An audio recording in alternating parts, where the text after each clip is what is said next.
Doctors کی چھٹی کروا دینے والے ٹوٹکے۔ رات کو سوتے وقت اپنا سر ہرگز نہ ڈھانپ کر سوئیں اور نہ ہی بچوں کو ٹوپی پہنا کر سلائیں، کیونکہ اس سے آکسیجن کی کمی اور کاربن ڈائی آکسائڈ کی زیادتی ہوتی ہے، جو دماغ پر برے خطرناک اثرات مرتب کر سکتی ہے۔ باقاعدہ مولی کھانے سے وزن میں کمی واقع ہو سکتی ہے۔ سبز مرچ کاٹنے کے بعد ہاتھوں پر جلن ہوتی ہے تو اس مسئلے کے حل کے لیے سبز مرچ کاٹنے سے پہلے ہاتھوں پر سرسوں کا تیل لگائیں، پھر کاٹیں، جلن نہیں ہوگی۔ کھڑے ہو کر غذا نہ کھائیں ورنہ دل اور دلی کے امراض میں مبتلا ہو جائیں گے۔ مچھلی کھانے کے بعد انڈا ہرگز نہ کھائیں، اس سے جسم میں الرجی پیدا ہونے کے خدشات بڑھ جاتے ہیں۔ مولی کسی کیڑے کے کاٹنے سے ہونے والے سوجن اور درد سے نجات دیتی ہے۔ جسم میں کسی بھی حصے میں کوئی کیڑا کاٹ لے تو مولی کا رس لگانے سے کافی حد تک آرام ملتا ہے۔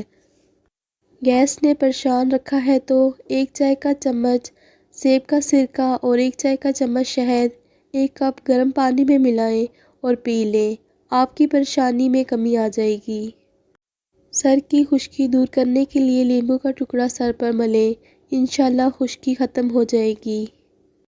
انڈے کا چھلکا اتارنے کے لیے انڈا ابالتے وقت اگر پانی میں تھوڑا سا نمک ڈال دیں تو انڈے کا چھلکا بہت آسانی سے اترے گا۔